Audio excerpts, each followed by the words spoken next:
Hello and welcome back to Chatting with Chaz. I'm so excited for this episode. I have been waiting to share my special guest with you. You're going to love him as much as I do. And the more I talk to him, the more I'm like, oh my gosh. Actually, I just booked him for tomorrow. So there's going to be a part two. There'll be a little part two.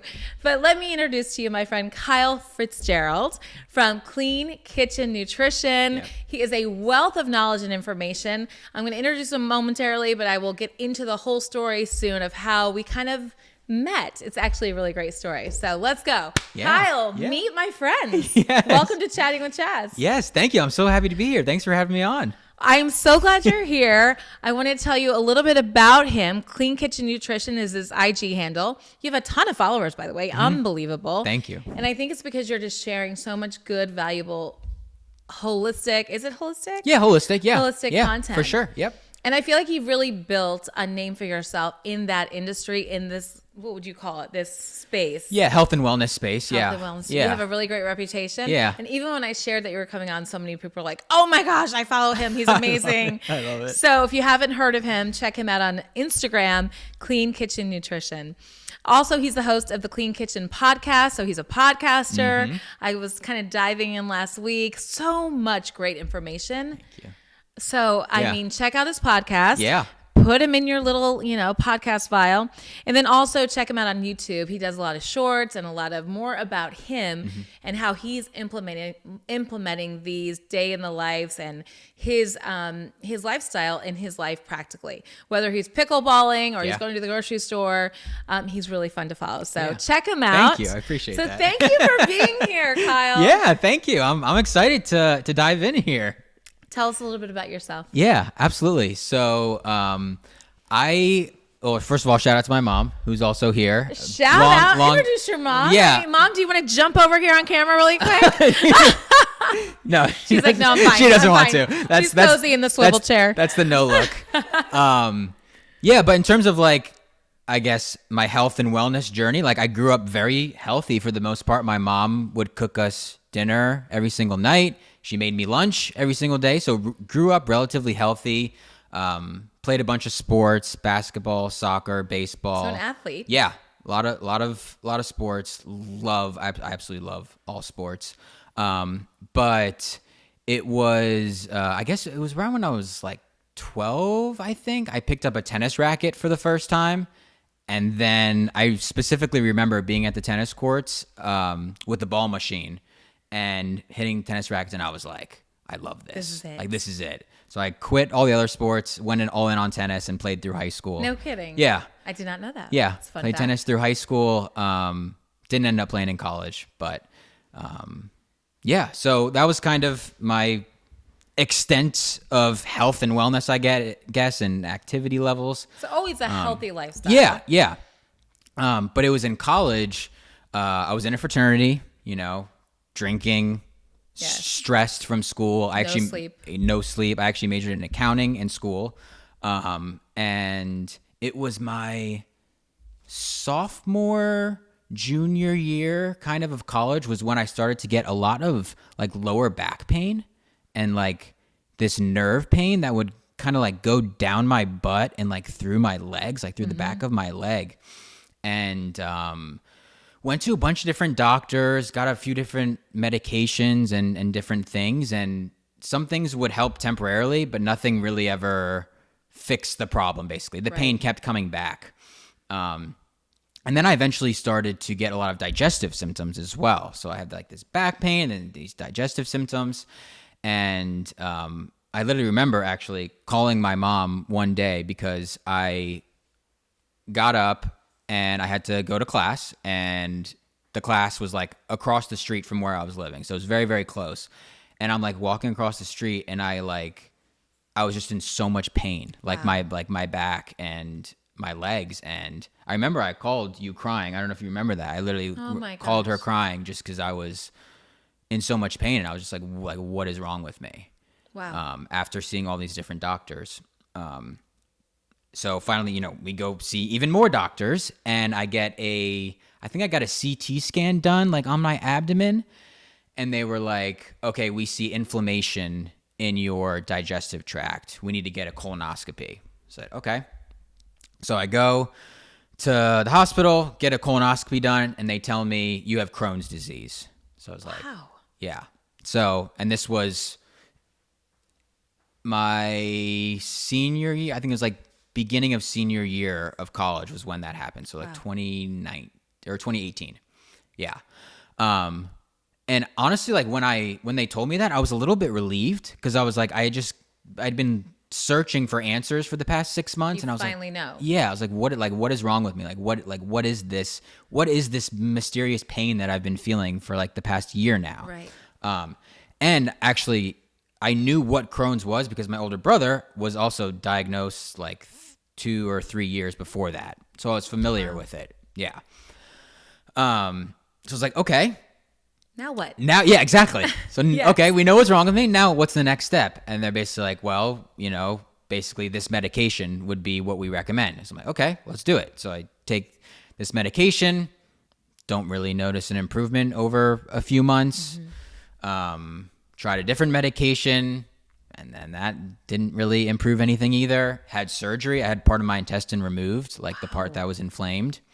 Yeah. And this all happened within, Seems like a major surgery. 6 months or so. Yeah. Wow. I think it was a bigger deal than I thought it was. Yeah. Because I was just like, anything to fix me. For relief. Yeah. Yes. And they're like, okay, well, we can do the surgery. I was like, okay, yeah, let's do the surgery. And then hopefully I'll feel good. Unfortunately, I did not. Like, Wow. it was like maybe a little bit afterwards I felt a little bit better, but then the pain came back and kind of like even worse than it was. So I've tried all these different things. I've had surgery, and I specifically remember the moment that I was like, there's got to be something else. So I was getting these infusions literally in my arm, and I would sit in this room for an hour or two and basically get this medication pumped into me. And I remember sitting there. It was a very small room with a bunch of recliner chairs, probably like 5 or 6 other people in the room. And I remember sitting there and just looking around and being like, everyone here looks so sick. And something inside of me was just like, there's something else. This is not the way. This is not the answer. And at this point, I've been trying these different medications for about a year now, and I'm like, there's got to be something else. And I remember going home that day and typing in how to heal my gut naturally, like with it just in Google. Wow. And that's like when my eyes were opened. And how to old were you? everything. You're a senior. Yeah, I was 21 maybe. years Yeah, old. 21. Yeah. There had to be a better Yeah, way. I was like, I there's feel gotta like be. that's the best way to find your answers when you kind of come to the end of yourself and the end of the information and the end of like, now what? And that's when you dig deep and Yeah. you're like, okay, now I'm going to figure it out. And Exactly. you kind of took your health in your own hands. Exactly. That's exactly what happened. Yeah. So what was your first step? Yeah. First step was cleaning up my diet for sure. And that's when I started to read ingredients and educate myself on the foods that I was literally putting into my body on a daily basis. And, we can dive into specific ingredients, but yeah, that was the first thing I looked at was the food that I was eating. And I realized all of these basically harmful ingredients that I was putting into my body on a daily basis that I had no idea. It was making you sick, Yeah. basically. Yeah. Wow. Yeah. And making the symptoms worse and worse. Right. So immediately when I switched my diet and start prioritizing real foods, I almost immediately the back pain went from, an 8 or a 9 to like a 2 or a 3 within the course of a few months.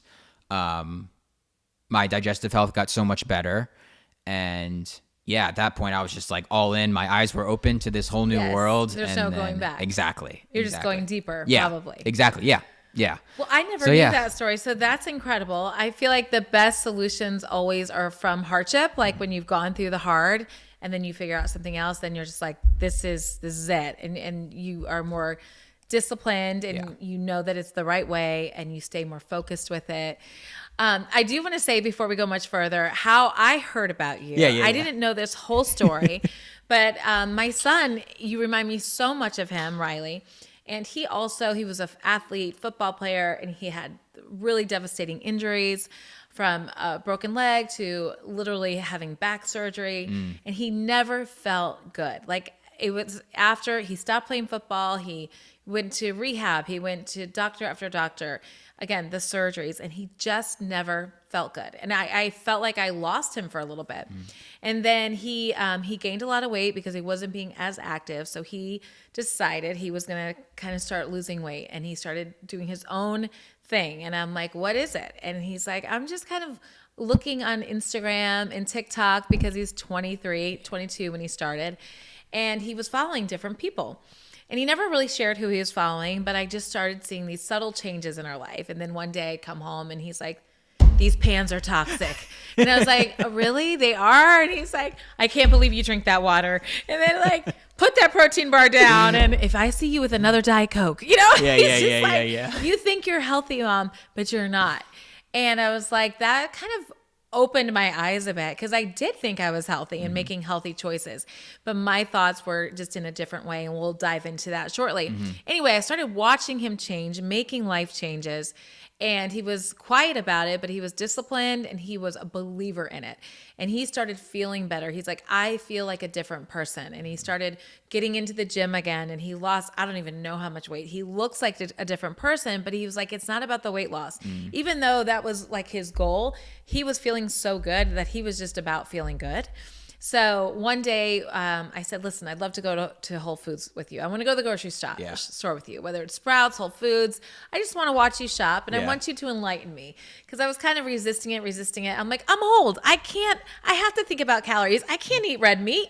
You know, I can't eat oatmeal. And he's like, you can. And I'd see like sourdough, and he's like, just try it. And I'm like, I can't eat bread. I'm 50. I'm not allowed to eat bread. So anyway, I said, okay, let's go to the grocery store. We went to Whole Foods. He was educating me on milk and different types of yogurt. And it was like very honest, and it was ingredients driven. And he's like, look at these ingredients. There's 3, and look at what you eat. There's like 20 or 40. And I was like, okay, eyes open. So I came home. We were all sitting in the living room, and I was sharing it on Instagram with my followers, and they were all like, tell us more. I'm like, I don't know anything. Actually, Riley does, but Riley doesn't really want to be in front of the camera. So I said, hey, Riley, I just got a message. It's from someone that follows me. Her brother's like a really big influencer in this space. And he's like, what's his name? Because he's like, I'm in the know. I don't know about this. And I said, Kyle Fitzgerald? He's like, what? You know, Kyle Fitzgerald? And I was like, yeah. He goes, Clean Kitchen Nutrition. So I go to your page, and I'm like, oh, wow. I mean, look at all this information. And we just sat there going through it. And I reached out to your sister, and I was like, that day, I was like, I had this little podcast. Never thought you would say yes. I was like, of course. Is there any chance your brother can come? Because I'm starting to want to know more, and I would love to have my son talk about it, but he doesn't want to. So I was like, can I have Kyle come? And so you did. So I'm so glad you're here. And you are a kind of a household name. And I have been following you since I found you, and I'm kind of ashamed of my pantry. And I do think of you when I go grocery shopping. And in fact, we were shopping yesterday, and I was like, you know, Kyle would choose this. These oats are so much better, because I didn't know that Quaker Oats, I don't know if I'm allowed to say that. What is in like Quaker Oats? It's like pesticides, right? Glyphosate. Yeah, it's an herbicide that's heavily used on many different foods, but it's very prevalent in oats. Yeah, specifically. So I had no idea. I'm eating the old Quaker Oats that your mama had. I don't know if you had that. Oh yeah. So I just think that's Bible. That's got to be healthy. It was in my mom's pantry, and it's like just not. Yeah. And so kind of changing the way we think and the way we look at food, and it has been eye-opening. And I'm not saying I'm even 50% there, but I feel like maybe. I mean, I feel like I have tried to make better decisions, and I haven't eaten a protein bar. Actually, I do have to ask you about one protein bar. I don't even know where to start. I have so many questions, Kyle. But let's start with you shared your journey. Most of us, I think a lot of us maybe don't know as much as you know. And that's why I think your page and your YouTube channel and your podcast is full of incredible information. And a lot of us think, I'll be honest, I was like, oh my gosh, when Riley was starting, I was like, it's going to die out. Like you just can't live like that. And then I watched him over a year, almost 2 years, living like that. And whether it's what he washes his hands with or how he's cleaning the countertops. And I'm like, okay, once you put it into practice, it's very livable. Yeah. But I think I initially thought it wasn't. And I think a lot of our viewers are going to say, this is just, you have to have a lot of money because everything's organic. That's the excuse you hear a lot. Or, it's just not practical. And what do you do when you go out to dinner? There's seed oils and everything. We'll talk about that too. Yeah. So what would be your top 3 things that a normal person that's brand new to this way of thinking in life, where's a good starting point? Yeah. Good question. Yeah. It definitely, it can be overwhelming. Yes. When your eyes are first open to all this, you're like, oh my God, I have to switch this. I have to switch this. It's this. And that's when I normally tell people, focus on one thing at a time, one swap at a time. Because if you try to do everything at once, it's ridiculously overwhelming and it's not sustainable, to be honest. Right. So, slow and steady. And then over time, you'll kind of look back and realize how many changes you've really made. That's true. But so for me, like, I'll get into my top 3 things, but like, when I started to learn, like I said, I started to learn about ingredients right away. That was one of the first things I started to learn about. And when I would talk to people about this, like my friends and family, like this was new. Like no one read the ingredients. No. Everyone just... We look at packaging and marketing. Exactly. And it's like plant-based. Oh, that's got to be healthy. Yep. That's how I shop. Yeah, exactly. Yes. And that's how most people shop. Yes. Plant-based, 0 sugar, gluten-free, X amount of calories, yes. gluten-free. Yeah, all of these marketing terms, and these companies know how to make us buy their products. Yes, thinking it's healthy. But yeah, everyone I talked to, no one read the ingredients. So that was when I actually remember when I made the decision to start posting videos. It was 2020, and TikTok was blowing up at the time. And I remember seeing a video on TikTok, and it was like this fitness influencer person. And he was going into the store and he was like teaching people healthier swaps, or I guess something that he thought was healthier. Like he was basically like, oh, like don't go for this Hershey's bar, go for this 0 sugar one. So like swaps like that, yes. like kind of like like we were just talking about, like yes. the marketing gimmicks. And I was like, I could do this, but I could do this better, like with yes. like real bulb. swaps and actually looking at ingredients. So that was like when the light bulb went off, and yes. I was like, let me start making videos. Love that. And that's how it kind of all started, and it honestly took off from the beginning, like in 2020. Yeah, during like, COVID. or it was 2021, I guess, when I actually started posting. Okay. But yeah, during COVID. So wow. Yeah, but yeah, so 3 ingredients I recommend people kind of looking for, and then we can talk about better alternatives as well. I like that. So when you go into the grocery store, I'm not going to lie, most food in there, the first 3 ingredients are the same in most products. Like if you go down the cookie or cracker aisle, like the first 3 ingredients are the same. And it's wheat flour, and we can dive into each of these. Wheat flour, vegetable oil, some sort of vegetable oil, whether it be soybean oil, canola oil, sunflower oil. These are all under the term seed oils, which people may be familiar with. Okay. Yep. Yes. I hear a lot about that from Riley. Yep. Yes. And then it's normally like either there's some sort of sweetener. It's like high fructose corn syrup or cane sugar or corn syrup or something like that. So wheat flour, if you turn over a package and you see the first ingredient is just wheat flour, it'll say maybe wheat flour, maybe it'll say unbleached enriched wheat flour or bleached enriched wheat flour. Basically, all this is the same thing. It's just refined wheat flour. So basically what that means is they take the whole grain, whole wheat flour, which has basically everything intact. So it has like all the fiber and the vitamins and the minerals intact. And then they take that and they basically strip it of all of those things to create this wheat flour, which is very, very refined, contains no nutrients at all. And why would they do that?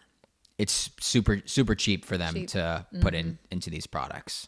Yeah. Okay. It all comes down to basically the cheaper it is, the worse it is. I mean, that's why organic is expensive, because they're not stripping food or exactly cutting corners. And they're not specifically with organic, they're not spraying it with any synthetic pesticides or herbicides or things like that that could get on the food. But yeah, when it comes down to it, it's like it's always the money. Like it's always the money. Yes. Yeah.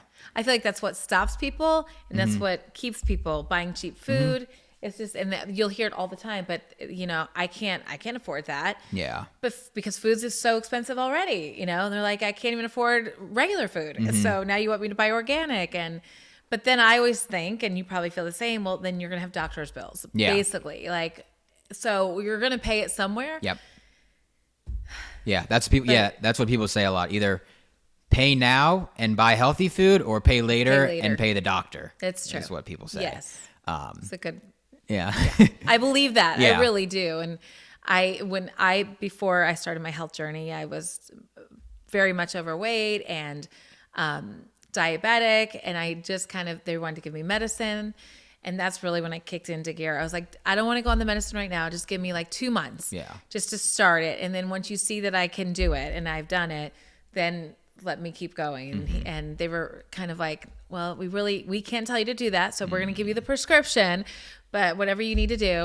And so, but I just didn't want to take the medicine. I saw my mom living on it for years. Not that you shouldn't. I'm not saying that, but I wanted to give myself a chance, and I was able to reverse it. But a doctor wants to hand out the script. Yeah. And that's the quick fix, or give you the needle or whatever it is. Yeah. So there's really no quick fix, and there's really no cheap way you're going to pay now or pay later. Yeah, exactly. Yeah. Okay. There's absolutely, I guess, a time and a place for prescription if you need it. Right. But yeah, I would definitely recommend start taking a look at, okay, how's my diet? How other healthy lifestyle factors, like going on walks, getting sunlight, things like that. Am I doing that? And am I getting good sleep? And those are kind of the first things that I would look for before you start taking that prescription drug. If it's really necessary, do what you got to do. Yes. But diet, healthy lifestyle factors and sleep, I think are kind of like the pillars of health, and a really good place to start if you're, trying to improve your health.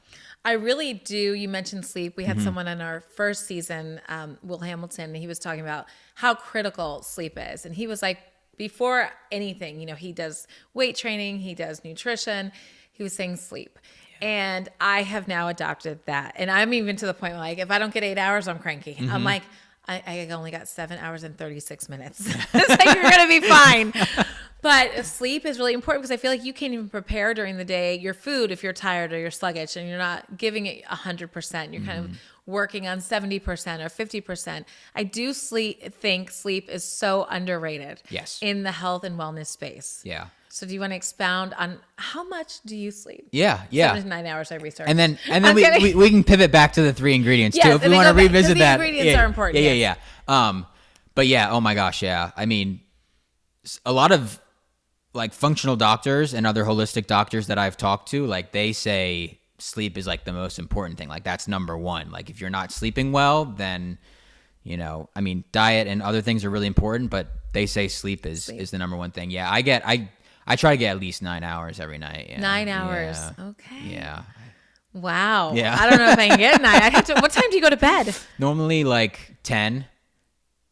And so you wake up? I wake up 8, 7. 7? I normally wake up between 7 and 7:30. So nice. Yeah, I try to go to bed 10:30, and then I try to wake up at 7:30. Okay. That's nice. Is that 9 hours? Is that 9 hours? 9 hours, Yes. I think it is. Yeah, yes. yeah. I had to do the math too under the table. Yeah. Okay, so sleep's super important. Let's go back to ingredients. So the 3 ingredients you were talking about, wheat flour. So that I did not know that. So that's how naive I am to this whole space. I didn't know wheat flour was bad. It's like wheat. I've always thought wheat was healthy, but it's not. No. That is really good to know. Yeah. So no wheat flour, no vegetable oils. Yeah. And with the wheat flour as well, it's not, and we can dive into this, but it's not satiating, meaning it's not going to fill you up. Yeah, it's not satisfying.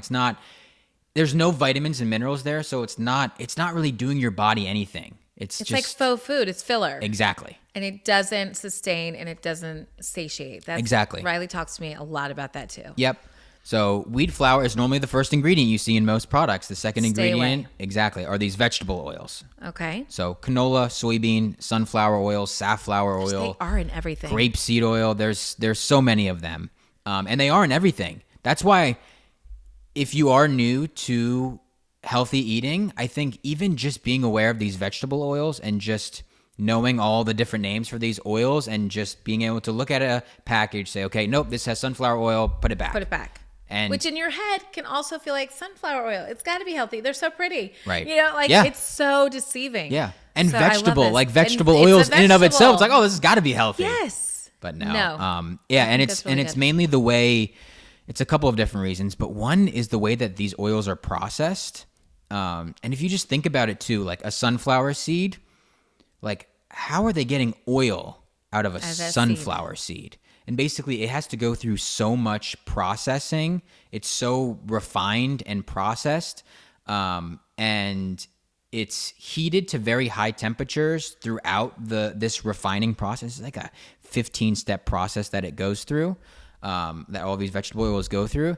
And basically by the time they come out, it's basically this toxic oil that it's toxic to our cells and our cell membranes. Wow. So specifically, it can be these vegetable oils. Well, also if you go on YouTube and you type in how canola oil is made, you can actually look at like the factory and like see how it's made, and it's disgusting. It's when it comes out, like when the oil comes out in one of the steps, it's like a castor oil, like a thick. Yeah, it's like a thick gray type sludge. Oh, great. And sludge, basically. And then they like refine it, and then they deodorize it because it's like it goes rancid in the process of this refinery process, and they have to deodorize it because it smells so bad, and then they bleach it because it's like this gray color, and they have to bleach it so it like looks clear and edible. Wow.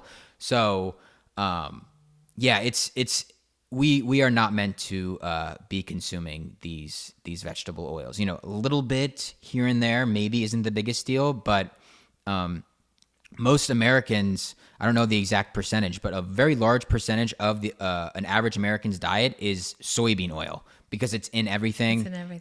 Everybody cooks in it, and it's in most processed food. And it's thought that this is one of the reasons why there is so much obesity and just so many people have weight problems due to these vegetable oils and what's in our food. Yeah. Which is interesting because when you go to Europe, right, they are very strict with their food kind of, what would it be? Their food restrictions. I mean, the ingredients. Ingredients. Their regulations are completely different. You don't see an obesity rate like it is here. Yeah. So it's like, it's got to be our food. Yep. Like that's just kind of basic. Like I can see this and I see that. It's got to be in our food.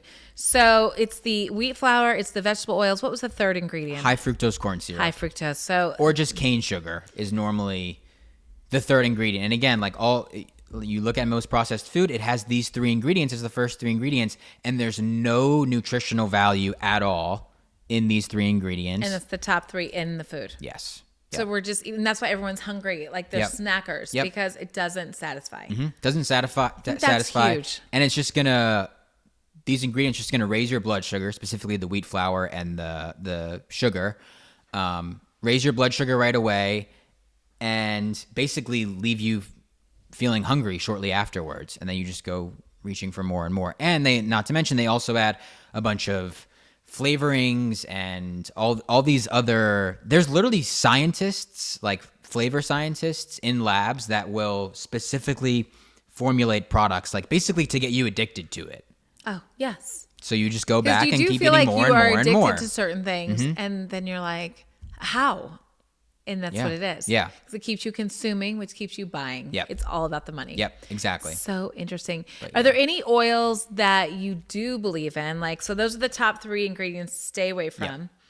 Yep. Anything else you want to add on ingredients before we go to what oils or ingredients we should look for? No, I think that's it. I'd say like the main pattern with those three ingredients is that they're all highly processed and refined, and they have no nutritional value. That's kind of like I think that high is level. Key. High level.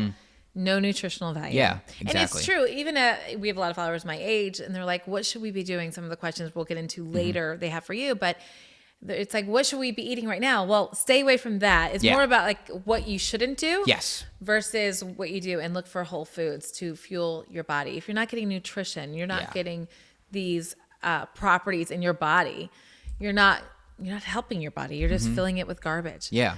Okay, I think that's really good to know. Stay away from the wheat flour, veggie oils, cane sugar, or hydrogenated oils. So if we're going to cook with oil, I go to the thing like, do I use butter? Am I using ghee? Am I using olive oil? Where do you start when you saute those onions? Yeah. What are we using? So personally, I like using ghee. I like grass-fed ghee, which is basically clarified butter. It's similar to butter, but it's much better for high heat cooking. So I like using ghee as well for like my steaks and stuff like that. Yeah, when I'm cooking something at higher olive temperatures. oil will smoke. Yeah, it has a lower olive oil has a lower smoke point. I think it's still okay to use on low to medium heat. Okay. But if you are going to use if you are cooking something on high heat, I like things like ghee. I also like avocado oil, which is a little bit of a newer oil.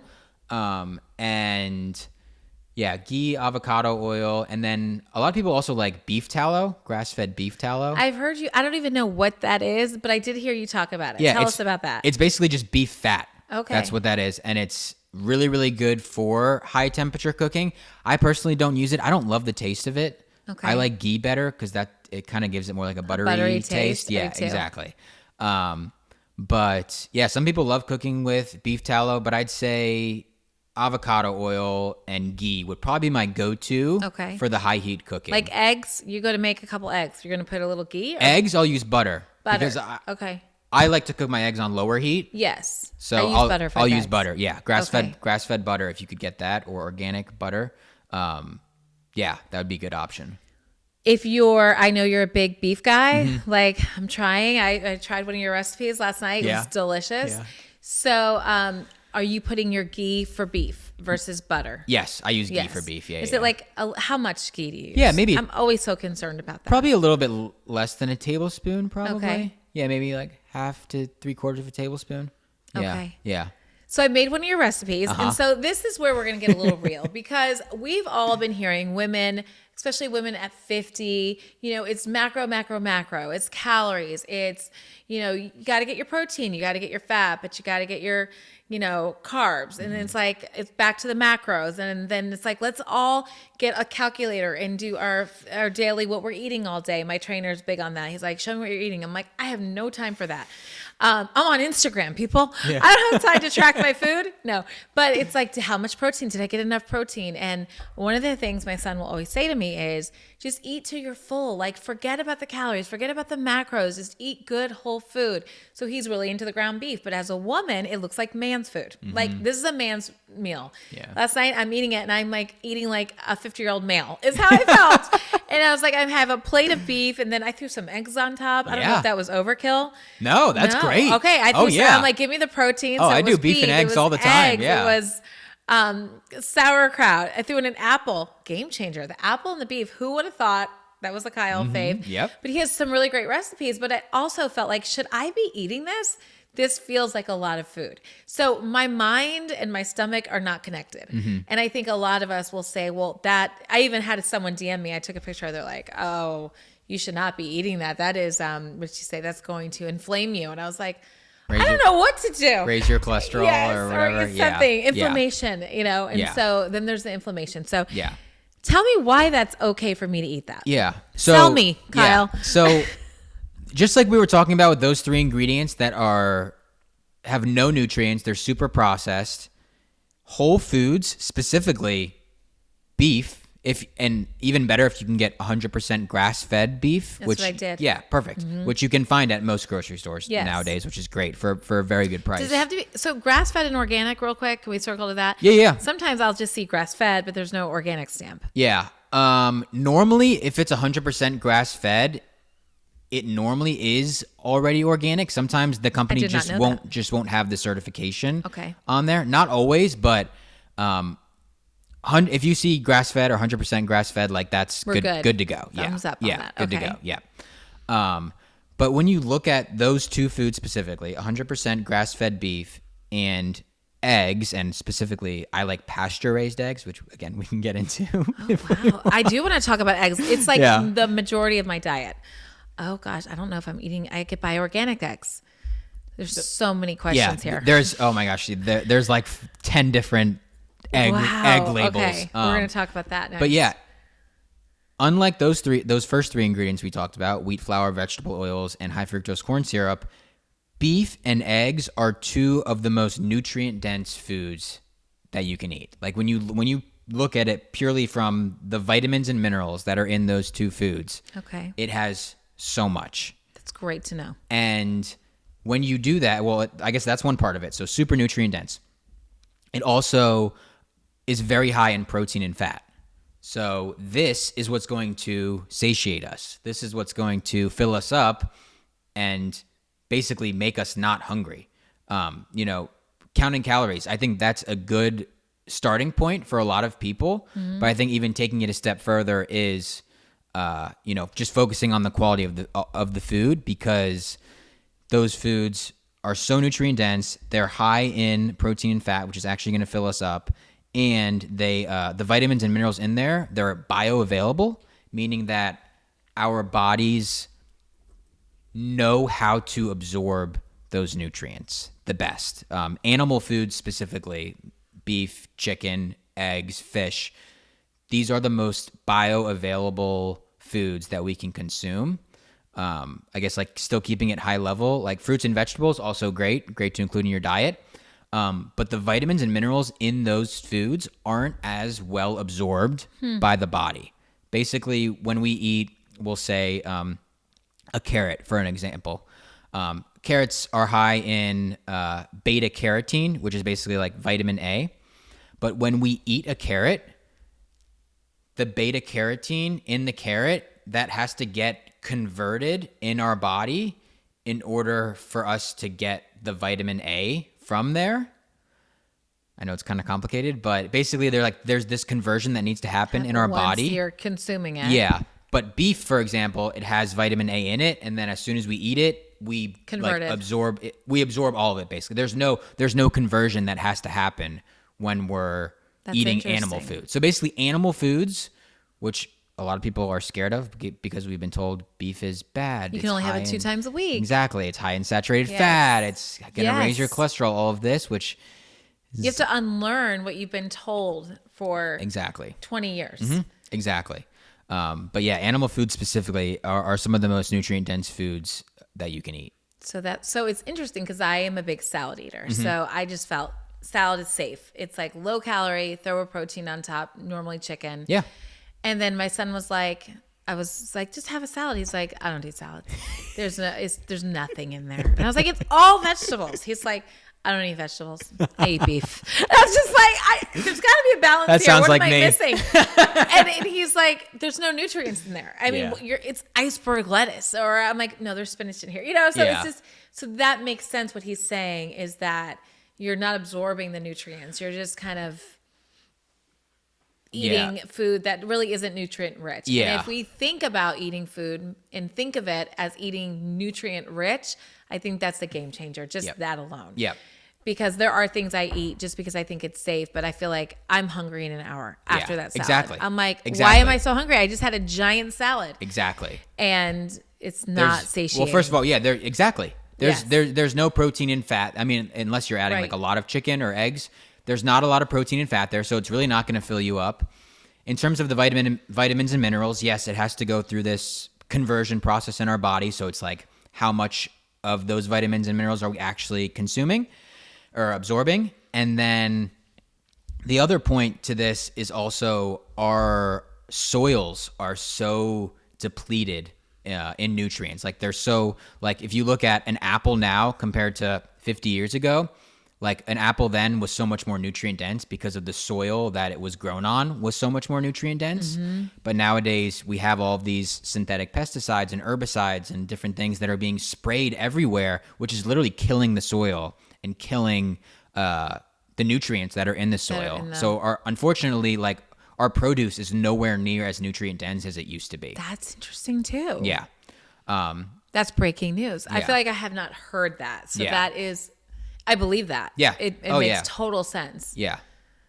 So what's a vegetarian to do? I mean, I used to be a vegetarian because I thought meat was bad and gross. And if you are, this is not for everybody, but this just is information that you can make your decisions. But I was a vegetarian, but I found out that I was just eating carbs all the time because I was always hungry because the veggies weren't satisfying. So then I was eating bread, and then I moved to pizza and then pasta, and then it was all over. Yep. So, and then I gained a ton of weight. So I was a carbitarian, really. But I never felt satisfied as a vegetarian. And I felt so clean. And anyway, so what's a vegetarian to do? That was a question someone came, like, what's a baby step for me? Because the question was, I feel like I need to eat meat. I've just never done it because I thought that was the best health choice.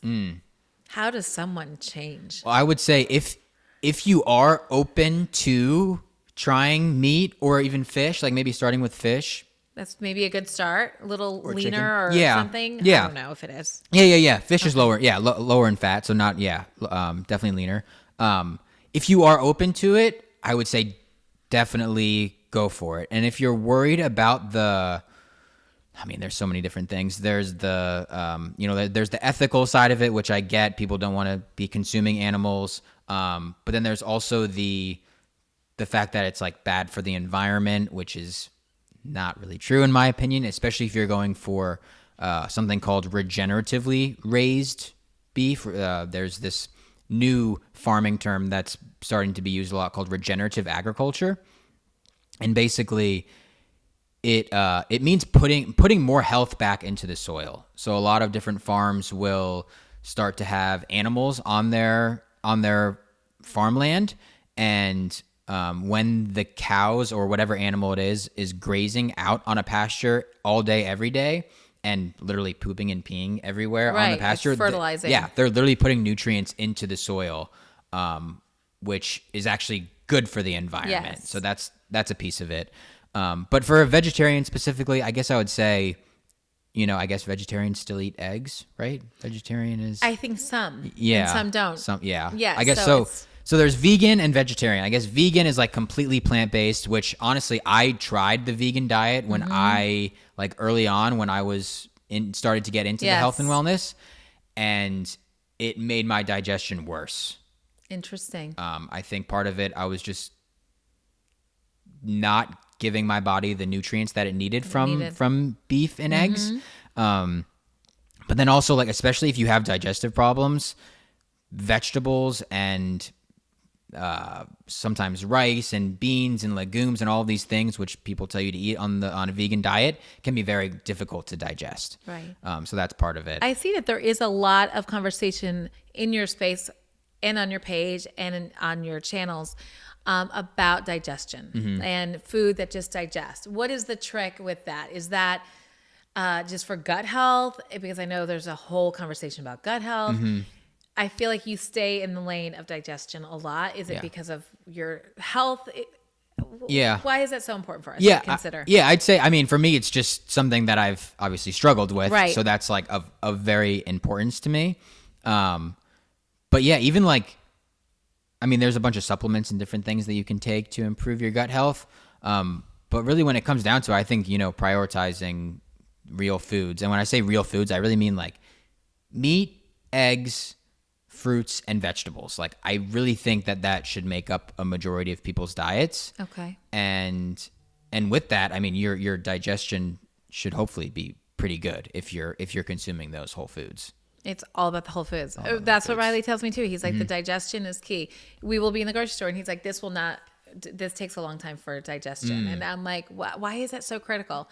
He's like, it just moves through your body. It's nutrient rich, but he puts a lot of emphasis on foods that are easy to digest. Yeah, exactly. Just makes you feel better. Yeah.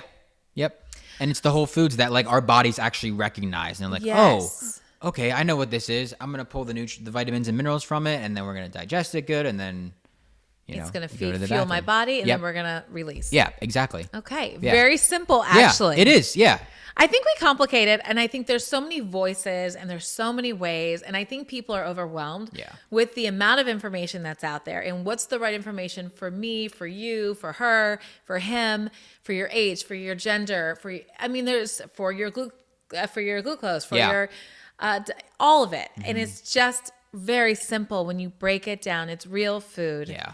Nutrient rich, eat till you're satisfied, basically. Yeah, that's it. How do you feel about bread, Kyle? Bread? Bread.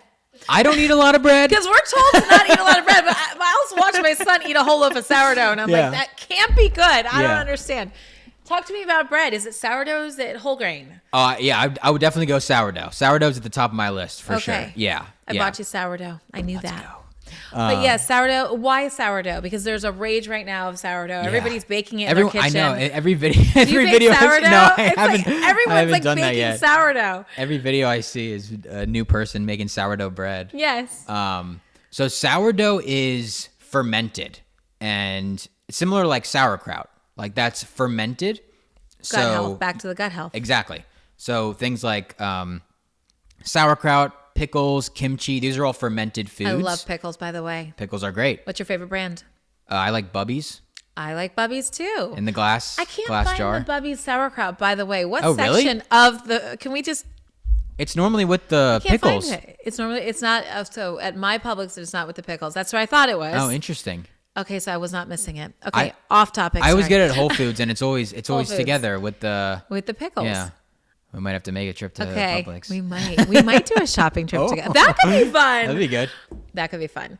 Okay, so Bubby's is your pickle of choice. Yep. And the sauerkraut. And sauerkraut, yeah. Okay, good to know. I like those too because they're in a glass jar. Yes. But yeah, so those are all examples of fermented foods, and same as sourdough. Sourdough is fermented.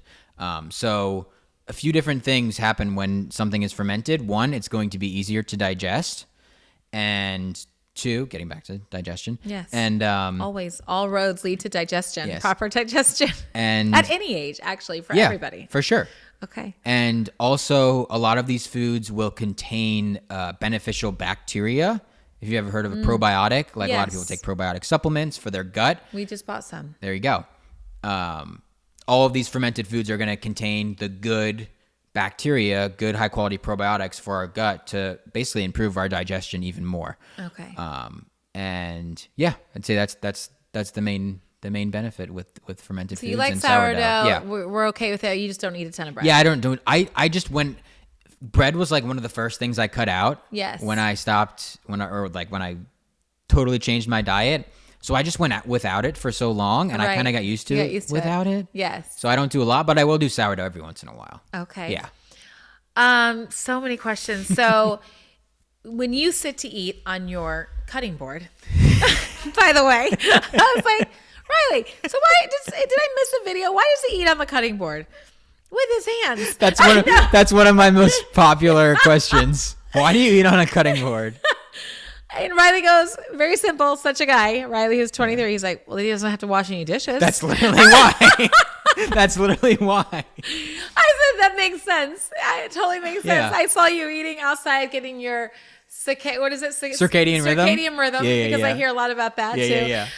Eating your steak with your hands. And Riley's a big hand eater too. No silverware. Doesn't have to wash it. He has his own plate, so he's like, I don't want to wash dishes. I don't want to. So do you ever think calorie, or you're just going to sit down and you're just going to eat till you get full? Do you think portion, like the size of your fist? We've heard so many things. Yeah. Or I'm going to eat until I'm full. Yeah. I don't. I've never counted calories. I've never measured. You're very fit. Thank you. Yeah. No, I've never counted anything. It's literally just listen to my body. And that's not something that you kind of can just kind of figure out right away. I think that takes time to actually listen to your body and be like, oh, okay, like no, I'm good now. Like I feel full and I feel satiated. That's our word, satiated. Yeah. Yes, that's a good word because you even have to pause when you eat, because it is like you have to figure it out. I'm like, is this too much? Because if you eat fast, you could eat a lot really fast. So I did that last night. Like I paused and I'm like, I feel like I could still eat. Like I had this whole conversation in my head. Yeah. Because I just don't know. But I think you have to figure it out, like you said, to feel full, satiated, like I can step away. Yeah. I'm good for the night. I don't need a snack. I don't need something sweet. I always felt like I needed something a little sweet after dinner. Yeah. And I think the more you eat whole foods, the less you feel the need for sugar. Yeah. The less you crave it. Yeah. Yes. Especially if you're getting fruit, basically as your sugar, which is what I do. I eat a lot of fruit. Which a lot of people say we shouldn't eat fruit because sugar. What's your favorite fruit? If you could name like 3. I'd say top 3 would be blueberries. I love blueberries, some organic blueberries. And when you're specifically buying berries, always try to go for organic. I'd say There's the berries are like the most toxic, right? So there's something called the Dirty Dozen. Have you heard of this? I've heard of the Dirty Dozen. Yeah. Yes. So every year. Wow, such a great episode with my friend Kyle Fitzgerald from Clean Kitchen Nutrition. There is so much more to come. Next week, join us for part 2 because this one was so good. We needed 2 parts. Part 2, we're going to talk about that Dirty Dozen and how you can implement some of these things, not only just with your diet, but also in your home. So stay tuned. We'll see you next week with part 2 with Kyle Fitzgerald, Clean Kitchen Nutrition.